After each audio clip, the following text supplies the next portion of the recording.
I think the thing that gets in our way the most is ourselves. And so if you can remove that part, uh, so much can come, so much creativity, so much lateral thinking, so much excitement. Because like even sometimes in the past for me personally, I work with a lot of people too. Like things that would be exciting, it will be there's something there like, oh, it's gonna go away, it's not gonna last, there's doubt, like, oh, something's gonna happen, and so like there's no full sense of that because it's selfish in a way, because it's saying like, hey, these things have happened in the past and we haven't let go of them yet, and so we're going to carry them around with us everywhere to protect us from having to feel this way again. Listen to the vibes. Welcome, everyone, to another episode of Listen to the Vibes. And I'm happy to welcome Mr. Tim Bowie here, who is a life mastery coach. And you've got quite the story. You've studied under some Buddhist masters, from what I read. Mm-hmm. Yeah. Man, well, tell us a little bit more about yourself. Sure.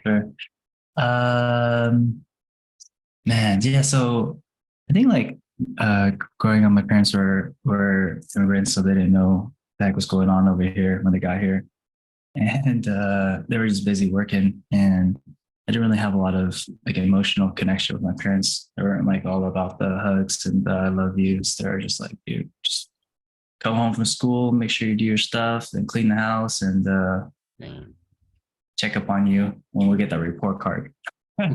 Right. We'll see what you're up to. And then they were crazy. They bought a house next to a library. So that was the only place I was allowed to go. I was basically, you can go to the library after school and that's it. And if you go to the library, you're not there, you're not home, you're going to get it. So they're pretty strict. Therefore, I grew up pretty depressed. Growing up, I think I was depressed until I was 25 or 26. But I think being depressed when I was younger, like made me like wonder about like the deeper questions of life too, like what am I doing here and why am I here? But I'm grateful for that time that I spent brooding over that in my room. And part of that time, I think I was about 12, and I went online on Google and I Googled how to meditate. And like the first 2 or 3 times I meditated, I had an out-of-body experience. Oh, wow. And yeah, no, I was like, but I didn't know that that's part of it, or like I had no idea. I was just like, oh, how do you meditate? And then like I did it, and then I was just there in my room. The sun was going down, kind of, and it was still daylight basically. And I entered this meditation where you're just breathing, counting breath, and slowly each breath in and breath out like was slower and slower until a point where I felt like I stopped breathing almost. And then I felt like time stopped.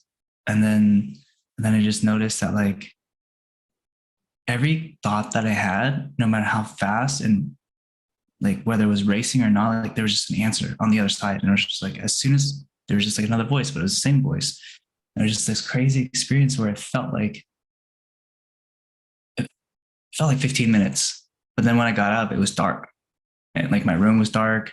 And like I was just like totally confused. Like what happened to all this time, like, and everything. So it was pretty traumatic for me.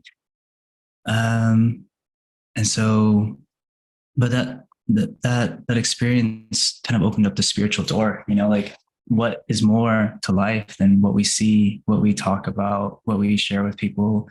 It's like only a small part of like our actual experience. And I wasn't able to share any of that with anybody. Like you can't go to school and talk about meditation, or especially not, back then. But yeah, I just had no words for that experience. I was just like, what is this? But I was so curious about it too. So I just kept going in that direction, listening to like Wayne Dyer and Bruce Lipton, just like, a bunch of people back in that time, the pioneers of consciousness back at that time. And I think that was like a guiding light for me, just to know that like there's something deeper, even though I went through some really crazy stuff. I like sold guns, sold drugs, had like grow houses. Like it was just, I had this really crazy part of my life where it was like a movie. And through all of it, I knew that like this is just temporary. Like my experience is temporary. Like these experiences are temporary, and that I'm transitioning into something else. And I was always just transitioning. So I felt like I lived like so many lifetimes until I got to this part of my life, or this like a new part of my life, pretty much, where I just decided to, I sold one of my businesses. I had some e-commerce businesses where selling like fitness products and stuff. And then after I sold it, I was just like, what do I want to do with my life? And I was like, not sell any more stuff. I don't want to sell any more stuff. I don't want to just keep selling stuff. Like people don't need stuff. Like my whole life, I try to grow up like really stoic, like the guys, Rambo and stuff are like, oh, man, that guy's the bad one right there. He's tough. And so like I remember my parents would discipline me. I would try not to cry and like show no weakness. I'm just like, I don't know. I just built that into myself, and like it was at the cost of my humanity, really. Because I just shoved all those things deep down in some place that I never wanted to touch because there's so much stuff in there. And I think having all that stuff in one place and not really acknowledging like the other aspect of myself, the part that like actually cared about all those things, like cared that I was getting disciplined, or cared that like people cared about me and I wasn't doing well, or just things like that. I would just pretend like I didn't care, or just pretend like I didn't, like when I walked into a room, couldn't feel the things that other people were feeling. But I think at that point in my transition, I was just like, like I had a dream. My sister had her firstborn, and she handed it to me in this dream, and I haven't cried in like at this point in my dream, like I don't know how long, probably like decade, literally. I don't just know, like nothing. And so in this dream, like she hands me the baby, and I look at him in the eyes, and I just feel like my heart just like open up, and it just cracks open, like just the floodgates of just all the tears I had never cried just came pouring out. And I felt like I was really crying. And I woke up after that. I woke up and I was like, I checked my face to see if I was nothing, no tears, but like I felt like the release of like all of these just years of not crying.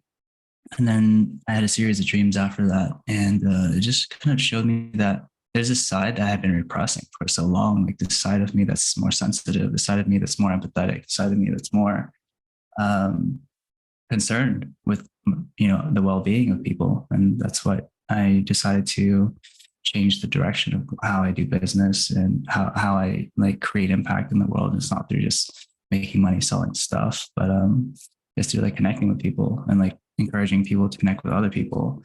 And I think through that space of like safety, space of vulnerability, we can get to, I think, like humankind's most powerful aspect is collaboration. Like if you look at like every other animal, like they don't collaborate. Like there's some, like sometimes you see these killer whales, they team up together and take out like a great white shark, and then they do it like this like freaking the Navy SEAL team. Like the way they do it is just crazy.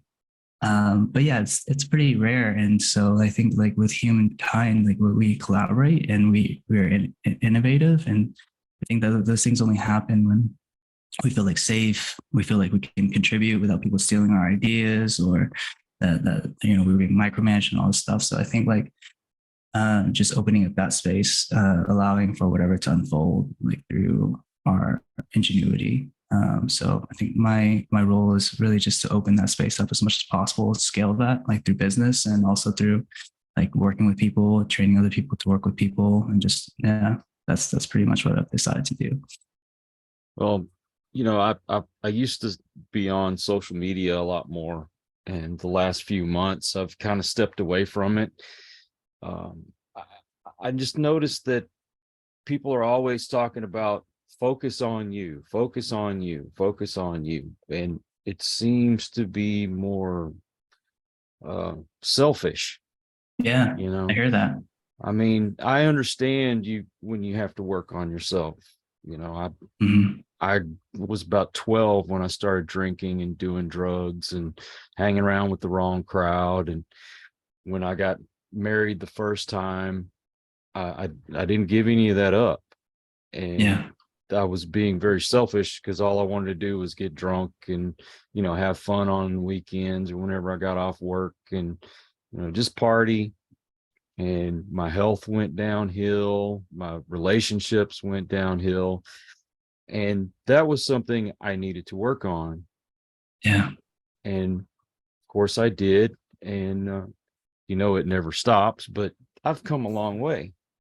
But Yeah. the stuff you see on social media and in the media, it seems like they want you to just think about yourself. Mm.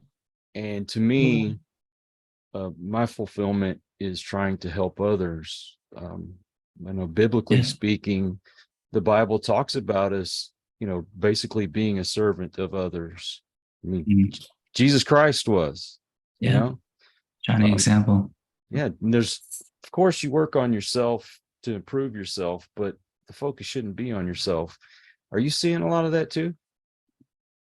No, on my social media, there's a lot of boxing. There's a lot of boxing. So there's a lot of like this, this culture of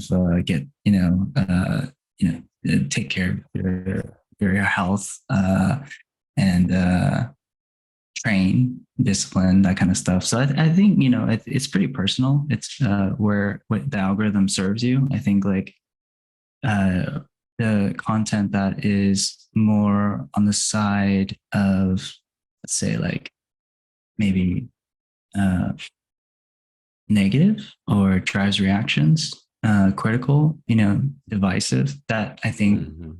gets more reactions, stronger reactions. Like you send that to your cousin, can you believe, this or that? And so I think Yep. actually, touching into that, it's like, for me, it's a really good creative outlet. Like whenever I'm working on creating content or writing, I always think about like, what makes me mad? Like, what am I pissed about right now? And as soon as I start that sentence, that allows like a gate to open and then just start flowing and I go into that. So I think there is like a mechanism within our mind that like as soon as we're set off about something, it's easy for us to keep going or like binge on content. So it's like as soon as something triggers you, sets you off, it's easier just to continue to scroll because like your mind is already like kind of in this ungrounded state. So I think that's just how it works. What about in society in general? I mean, do you see a lot of people that just seem to be all about themselves and not really helping others? Yeah, you see that here and there in my personal life. And I think what's great about where I live and also my lifestyle is, like I said, like I've lived in Dallas, I've lived in all over California. And so I'm I'm always moving, and the people that I meet at random places in life, they I guess I set strong boundaries, but they have a sense that uh, what I'm about, I think. And I think there's a quote that me and my friends say all the time, say, real recognize real. And so I think when we see value in somebody, we want them around us. And when I see value in somebody, I definitely want them. And I make it very clear, um, I could compliment what I like about them, and um, I think that creates the environment that people are like, oh, well, this part about you shines. Here, let me give this to you. And I think in the past, before I kind of, I was like very scarce about like, if I give you this person a compliment, it means like there's less for me, there's less going around. And that was something I was going through for a while, a long time, because I didn't get a lot of affirmation from my parents, like, oh, like you're good at this, you're not good at this, or um, you're doing well here. Like it was never like good feedback. It was mostly just like critical stuff. So it was like a scarcity for me to even experience somebody giving me that. And even when somebody did give me that, I was like, oh, that doesn't belong to me. And just kind of hold myself small. But I think coming out of, working, like being with so many people who have invested in me, like show me like real, like love, like just doing whatever they can from the bottom of their heart to just show me something, like they're part of humanity, to connect me with them, like the teachers I've had, mentors, and there's no way I can give that back to them, but the only thing I can do is just keep paying that forward. And I think coming into the world with that state of mind that I just want to give, and it's really just the spirit of reciprocity, right? And I think that's the most important aspect of relationships for me, is that I try to find relationships where the spirit of reciprocity is alive and well, and that the kindness that comes from me or anybody else is magnified, because I believe that we can live in a world that's like exponential, like multiples, and like if I can just do something kind for somebody and they can take that and lift it up and give it to somebody else and other people, and I think that's the world that I want to be co-creating and a part of. And so that's a lot of what happens. And I think the things that I see that aren't, don't go that way, I just try not to participate in it, or I just say like, hey, like I'll just try to give like a loving type of constructive feedback about what my boundaries are, and if they respect that, then we can be around each other. But if not, then there's a lot of other things and that I can do, or people that I can be with. So just hanging out with you is one of them. Yeah, I tell you, it seems that you're running into more people that have drawn a line in the sand of, you agree with me, or I'm not going to have anything to do with you. You're the evil one, I'm the good one. And instead of trying to help each other, Yeah. I don't necessarily have to agree with everything that you believe in to be there for you, to help you. Yeah. If my neighbor, I'm not getting into politics whatsoever, so, but let's just say my neighbor voted for the other guy. But if he needed my help, or if he was hungry, or if he needed me to help you carry the groceries in the house or something, I want to be there for you. But it's getting harder and harder to do that nowadays. I don't know if you see that, but I've noticed that a lot more. Yeah, that's what my mission's all about. Like that's my vision for the world is all about. Is I do have the sense that more of that is happening. I think the way, like I said, like the algorithm and the way that people get attention or fame or notoriety is a lot of through the way that you've mentioned. And I think that there's another way. There's a way of just, I think kindness lasts a long time. Like if you helped your neighbor get groceries the one time he had like a knee surgery, like he's not going to forget that. Even if like you did something to piss him off, like at the bottom of his, the back of his head, he's like, yeah, but he also is like a good man because he helped me when I needed him most. And he's not going to forget that. And I think like if we're scared to show that part of ourselves, or just extend that olive branch, then it's hard, because other people become scared too, because we're all just kind of mirror each other. And so I think that's the most powerful thing that that the lesson that I take from Jesus, is that like he wasn't scared to do what was right, what he needed to do, regardless of the backlash and all the times somebody could or did backstab him. Like he just did what he needed to do. And I think that's kind of what this is just a choice we get. Like we can either do what we have to do, or we let something get in the way of that. And that's when the world falls apart. And I think we just have the responsibility of just doing what we can in our lives. And as we do more of that, then we can grow what we can do more. And people trust us. And then we have more integrity, and people see that, and we're less breakable. We can hold on to more, and we can share more, and we can extend more, and people benefit from that. Will fall in line with that, I believe. Tell me a little bit more about your study in Buddhism. Sure.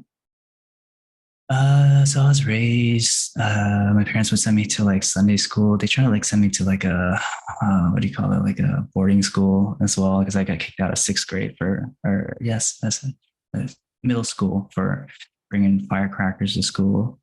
And, Shame on you. I know during Chinese New Year. And I gave, I'm not Chinese, but I gave it to some guy. I didn't even sell it to him. I just gave it to him and he lit it up in this hallway and then he got in trouble and then he blamed it on me. And then I Of got course. kicked out. Yeah. So my parents are really, it was, they're really ashamed of me after that with their friends and stuff. So they didn't really want to talk about it. So they actually wanted to send me off. And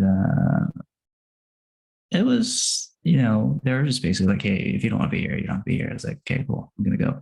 So after I left, then they tried to send me somewhere else. It was a monastery in the mountains of the Bay Area or Silicon Valley. And it's like a Zen retreat. It was like a week or two. And there it was a really good group of people, but I wasn't prepared. I was kind of just dragging my feet, and there was snowing, and I'd never been in snow really, and I didn't have the clothes for it, so I had to borrow a sweater from somebody, and it was a Powerpuff Girl sweater. Did not earn me a lot of friends. I can only imagine. It was tough. It was tough. I didn't make any. Everybody's making fun of me.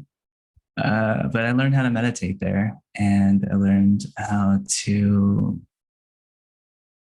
connect with a part of myself that is beyond thought. Like we have thoughts, and then as soon as you have a thought, you identify with it. Like, you get a trigger, for instance, and it's like, oh, now I'm mad. And you get a trigger, and now I'm crying, or whatever it is. Those are the strong ones, but they're subtle things, little, very little things. Like you're drawing, and you might like something that you're drawing.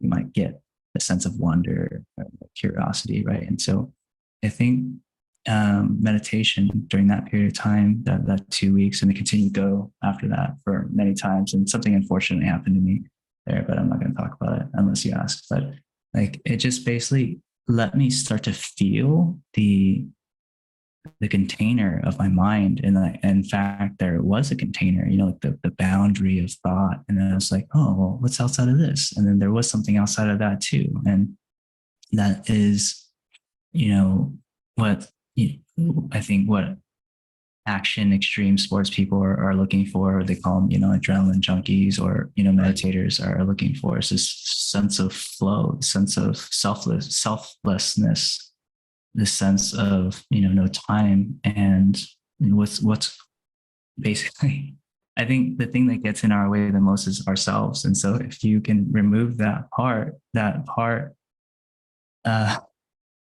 so much can come, so much creativity, so much lateral thinking, so much excitement. Because like even sometimes in the past, for me personally, I work with a lot of people too, like things that would be exciting, it will be, there's something there, like, oh, it's going to go away, it's not going to last, there's doubt, like, oh, something's going to happen, and so like there's no full sense of that, because the self is in the way, because it's saying like, hey, these things have happened in the past and we haven't let go of them yet, and so we're going to carry them around with us everywhere to protect us from having to feel this way again. And I think that the thing that helped me with meditation and through Buddhism was understanding that,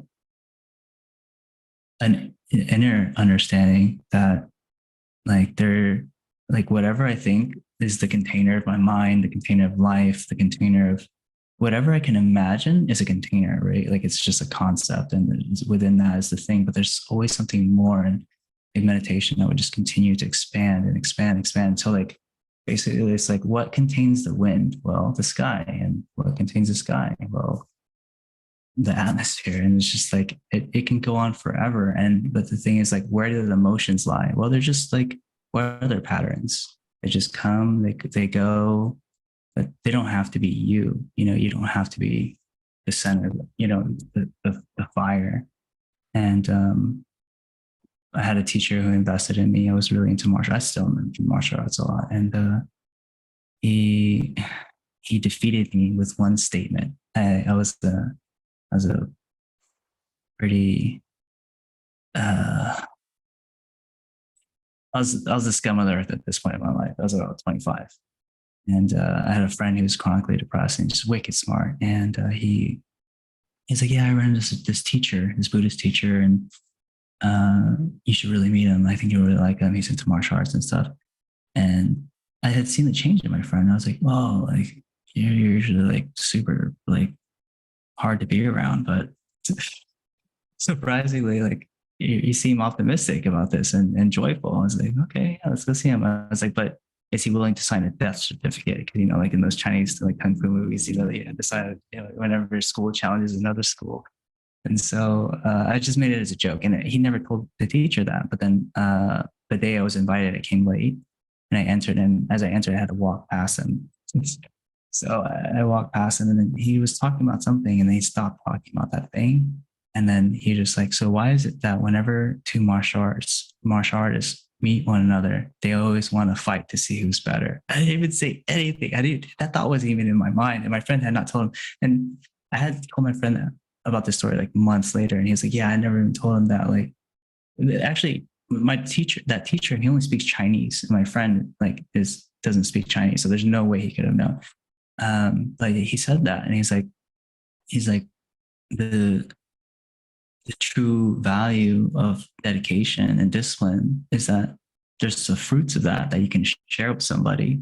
It's like when you meet another master, like why wouldn't you want to just share like the fruits of what you have with them? Because, and then in my head, like like he defeated me with one statement: no fight, no fist thrown.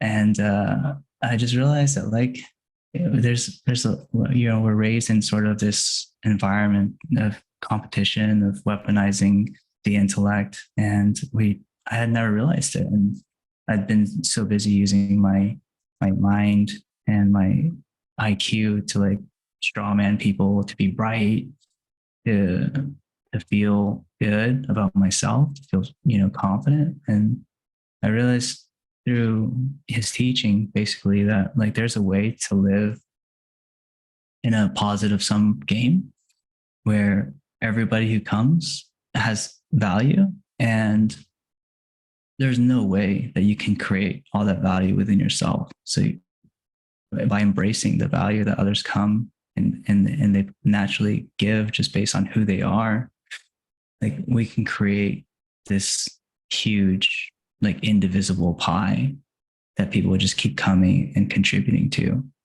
And I think like with the way that technology is going now, with the way that AI is going right now, and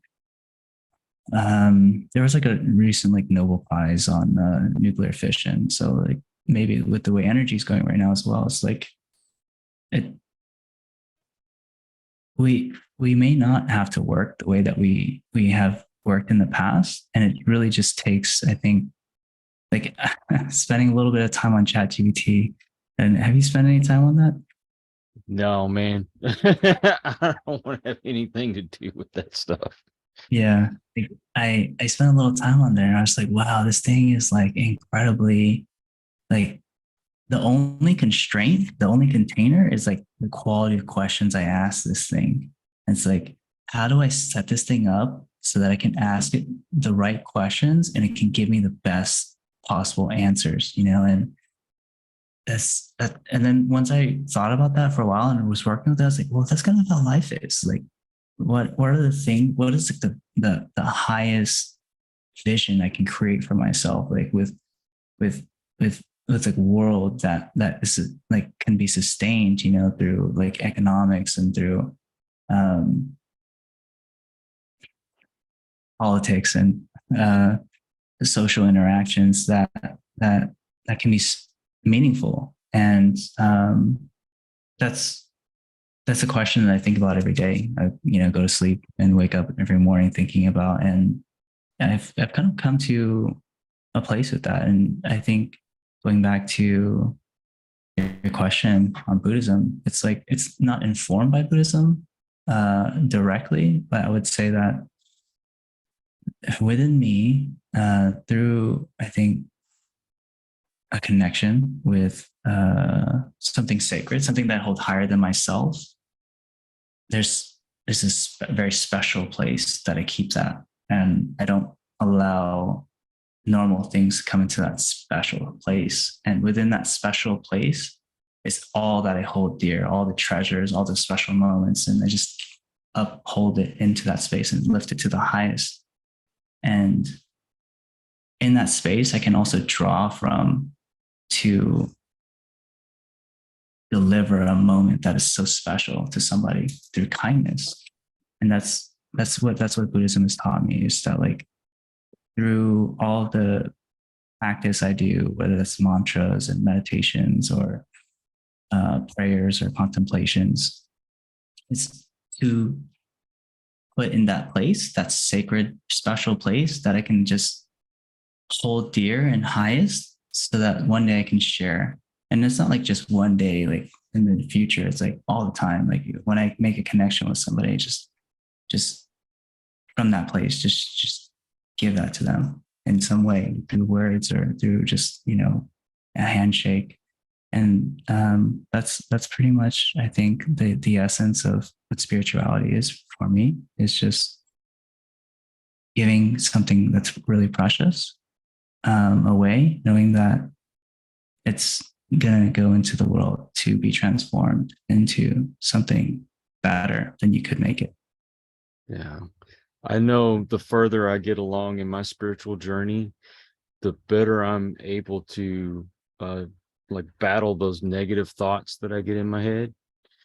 Well, I'm trying to I shouldn't say trying. I'm being positive, and while I'm being positive, that negative voice pops in my head to tell me, oh, well, you're not worthy of this. You can't do this. You, everything you do is wrong. And I mean, to me, it's the devil, basically, Yeah. talking in my ear. Well, I've got this angel over here telling me, oh, you are worthy of these things, think positively, and doing those positive affirmations in my head. And this is a voice over here telling me, no, you can't.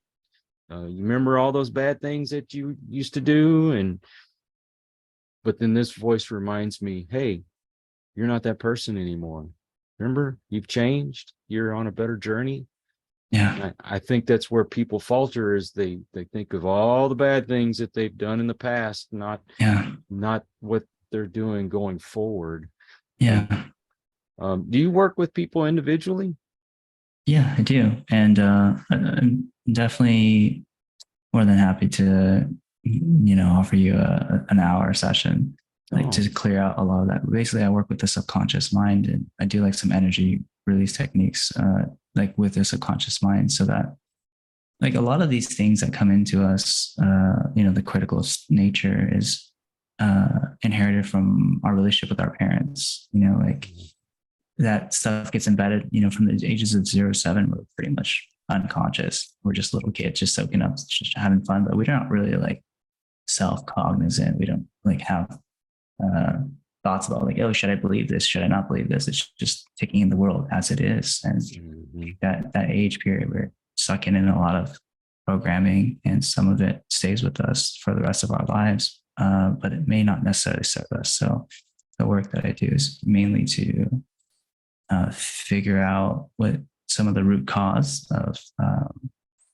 that negative, critical, limitation, doubt, fear, and turning that into wisdom, because there's wisdom behind every experience, if not for the negative emotion that's blocking it up, or the limiting belief that was installed at that time. So we have limitless banks of wisdom within us already. Yeah. And that's why I use the life mastery, the coaching as the name of the specifics of what I do, is because everybody's got 10,000 hours in something. One of my friends here is a truck driver. Like, what? So like, he's like, so you're like a master truck driver? Very much. Can you do it with unconscious confidence? Like, you don't have to think about it when you're driving a truck. I mean, like, yes, sounds unsafe, but like when you spend that much time behind a wheel, like you're not thinking about every move, every signal, every car. You're just doing it. And we all have that on some degree, and that's mastery. And there are things that we can take from that time that we are in the flow state of mastery, that we can transfer. We can anchor that into ourselves, and we can transfer that to other parts of our lives, like whether that's sweeping the floor, whether that's giving a talk, whether that's riding a motorcycle, or, anything mundane as well. Just talking to a friend. Yeah. One thing I believe is above everything else that keeps people from being successful is fear. Yeah. And the reason why I say that is one thing that is mentioned through the Bible, probably more than anything else, is fear not. That's said over and over and over in the Bible. What better way to be successful, but to get past all those fears that we have? People are afraid that, I'm changing my routine. I'm going to work a little harder, or I'm actually fearful of being successful, being rich. Some people are actually afraid of being rich. They say Yeah. they want to Yeah. be, but they're afraid of it. Yeah, absolutely. It's Why? installed into us too, right? Rich people are assholes. Money's bad. You have to work hard to be rich, so it's a bunch of hard work, or all these things that not really true, but they're unexamined. They were installed at a point where we didn't have the analysis, the thoughts, the consciousness that we have now to be like, oh, that doesn't make any sense. But since it was installed, it was kind of just in there. We never really looked at it. But yeah, I think courage is facing something, knowing that there's fear. I don't think it'd be courageous if it was just like, oh, there's no fear, so I'm just gonna do it. That's something else. Yeah, another thing I've learned is be comfortable with the uncomfortable. Yeah. Uh, We're so geared for comfort, mhm.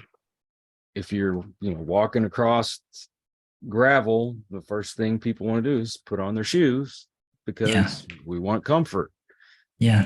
You're used to the same old. Well, I get home from work and I plop down on the couch and watch TV till I fall asleep. Yeah. Oh, you mean I have to steer away from watching TV for a while to work on my dreams? Oh no, that's too uncomfortable. I can't do that. We have to get past that kind of mentality. Yeah. You're telling me that's definitely a way I live my life for sure. I'm a barefoot guy, not just limited to that example, but it is hard to I think about this. I ponder. I can talk to people. It's like why do some people make change in their life and other people want no part of it, and I keep on going, and it goes back to nature versus nurture. But I think really, in my experience, it just goes down to like programming. There's just generally a growth mindset versus a fixed mindset. The growth mindset the fixed mindset is just a book by this woman named Carol Dweck. And he just talks about like the fixed mindset is like when you're little, you're told that this thing made you special or this quality made you special. And when you found out that there's a moment where somebody else was better than you at that, you decide basically not to try at that thing anymore as well. And so you have this fixed mindset about what you're good at, what you're bad at. And then she just talks, and she's like a child psychologist, and she just talks about children that are raised to learn that they can grow into any aspect that they want. So like, hey, like you're really kind and you're really caring.